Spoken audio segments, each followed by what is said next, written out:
இன்றைய மன்னா எபேசியர் 6வது அதிகாரம் 18வது வசனம். எந்த சமயத்திலும் சகலவிதமான வேண்டுதலோடும் விண்ணப்பத்தோடும் ஆவியினாலே ஜெபம் பண்ணி அதன் பொருட்டு மிகுந்த மன உறுதியோடும் சகல பரிசுத்தவான்களுக்காகவும் பண்ணும் வேண்டுதலோடும் விழித்துக் கொண்டிருங்கள்.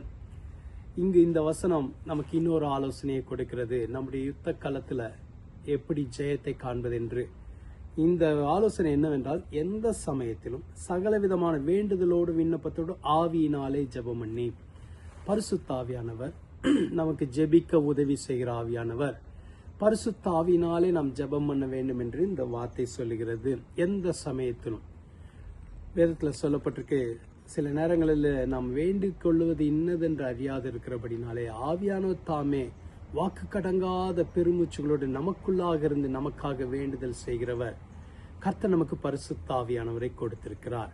அந்த பரிசுத்த ஆவியானவர் நமக்கு துணை செய்கிறவர், உதவியாளர், தேற்றரவாளர். அது மாத்திரல்ல, ஜெப ஆவியானவர், ஜெபிக்கிறக்கு உதவி செய்கிறவர்.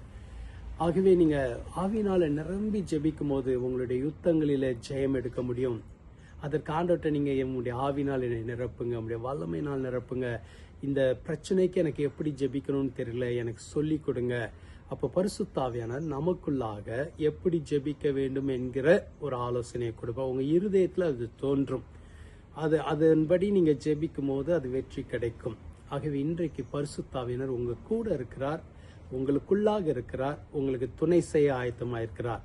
நீங்க ஆண்டவர்கிட்ட கேட்க வேண்டியது, எனக்கு உதவி செய்யுங்க, என்னை ஆவியினால் நிரப்புங்க, ஆவியினால் நிரம்பி ஜெபிக்க கிருபைத்தாங்க. அப்போ உங்க ஜெப வாழ்க்கை மாறும். ஜெபத்துல சோர்வு வராது, உற்சாகத்தின் ஆவி தருவார். ஜெபிக்கலாமா? எங்களை அதிகமாய் நேசிக்கிற நல்ல ஆண்டவரே, ஜெபாவினால் எங்களை நிரப்புங்க ஆண்டவரே. உங்களுடைய பிரசன்னத்தினால் நிரப்புங்க, உங்களுடைய கிருபையினால் நிரப்புங்க, உங்களுடைய தயவுனால் நிரப்புங்க. ஆவில நிரம்பி ஜெபிக்க பலன் தாங்க ஆண்டவரே. எங்களுக்கு உதவி செய்கிற ஆவியானவரே, உமக்கு நன்றி. எங்கள் குறைகளை அறிந்திருக்கிறீர், எங்கள் பலவீனங்களை அறிந்திருக்கிறீர். இவைகளின் மத்தியில நீர் உதவி செய்ய வல்லவராயிருக்கிறீர் ஆண்டவரே. நீர் எங்களுக்கு உதவி செய்வீராக. இயேசுவே, எங்களுக்கு உதவி செய்வீராக. இந்த நாள் ஆசீர்வதிக்கப்பட்ட நாளாக, பலப்படுத்துகிற நாளா இருக்கட்டும், நன்மைகளை கொண்டு வருகிற நாளா இருக்கட்டும், அற்புதங்களை செய்வீராக. இயேசுவின் மூலம் ஜெபிக்கிறோம் பிதாவே, ஆமென். கர்த்தர் ஜெயம் தருவார்.